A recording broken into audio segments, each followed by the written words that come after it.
പാകിസ്ഥാന്റെ മധ്യസ്ഥതയിൽ നടന്ന ഇറാൻ-യു.എസ് സമാധാന ചർച്ച പരാജയപ്പെട്ടതിന് പിന്നാലെ യു.എസ് വൈസ് പ്രസിഡന്റ് ജെ.ഡി. വാൻസിന്റെ നേതൃത്വത്തിലുള്ള സംഘം ഇസ്ലാമാബാദിൽ നിന്ന് മടങ്ങി. ആണവായുധം വികസിപ്പിക്കരുതെന്ന അമേരിക്കൻ നിബന്ധനകൾ അംഗീകരിക്കാൻ ഇറാൻ വിസമ്മതിച്ചതിനെ തുടർന്ന് കരാറുണ്ടാക്കാൻ സാധിച്ചില്ലെന്ന് ചൂണ്ടിക്കാട്ടിയാണ് വാൻസിന്റെ മടക്കം.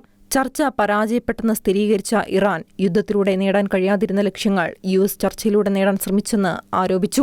യു.എസിന്റെ അമിതമായ ആവശ്യങ്ങളാണ് ചർച്ച പരാജയപ്പെടാൻ കാരണമെന്നും ഇറാൻ കുറ്റപ്പെടുത്തി.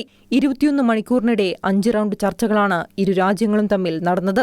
ഓരോന്നിനും ശേഷം ഇരുപക്ഷവും തമ്മിൽ കുറിപ്പുകളുടെ കൈമാറ്റവും നടന്നു. ചർച്ചകളിലുടനീളം ഡൊണാൾഡ് ട്രംപുമായി സംസാരിച്ചിരുന്നുവെന്നും ജെ.ഡി. വാൻസ് പറഞ്ഞു. 21 മണിക്കൂറിൽ ഇറാനുമായി ഗൗരവമായ പല ചർച്ചകളും നടത്തി. എന്നാൽ നമുക്കൊരു കരാറിലെത്താൻ സാധിച്ചില്ല.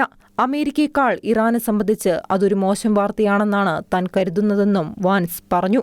അതേസമയം ഇറാൻ ആണവായുധം തേടില്ലെന്ന സ്ഥിരീകരണം ലഭിച്ചിട്ടുണ്ടെന്നും വാൻസ് കൂട്ടിച്ചേർത്തു. അമേരിക്കൻ പ്രസിഡന്റ് ഡൊണാൾഡ് ട്രംപിന്റെ പ്രധാന ലക്ഷ്യം അതായിരുന്നുവെന്നും ഈ ചർച്ചയിൽ തങ്ങൾ കൈവരിച്ച നേട്ടം ഇതാണെന്നും വാൻസ് വ്യക്തമാക്കി. ഞങ്ങൾ മുന്നോട്ടുവച്ചത് മികച്ച ഓഫറാണ്. ഇറാൻ അത് സ്വീകരിക്കുമോ എന്ന് നോക്കാമെന്നും വാൻസ് കൂട്ടിച്ചേർത്തു. പ്രധാനപ്പെട്ട 3 വിഷയങ്ങളിൽ അഭിപ്രായ വ്യത്യാസങ്ങൾ ഉയർന്നു വന്നതിനാലാണ് യു.എസുമായുള്ള ചർച്ചകൾ ധാരണയിലെത്താതെ അവസാനിച്ചതെന്നാണ് ഇറാൻ വിദേശകാര്യ മന്ത്രാലയം അറിയിച്ചത്.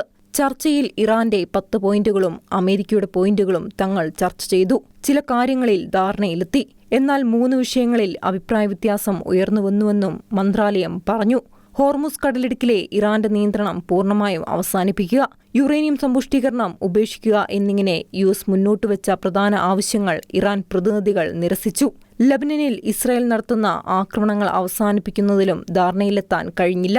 നയതന്ത്ര സാധ്യതകൾ അവസാനിച്ചിട്ടില്ലെന്നും ഇറാന്റെ ദേശീയ താൽപര്യങ്ങൾ സംരക്ഷിക്കുന്ന തരത്തിലുള്ള ഉപാധികൾ ഇറാൻ അംഗീകരിക്കുമെന്നും മന്ത്രാലയം വ്യക്തമാക്കി.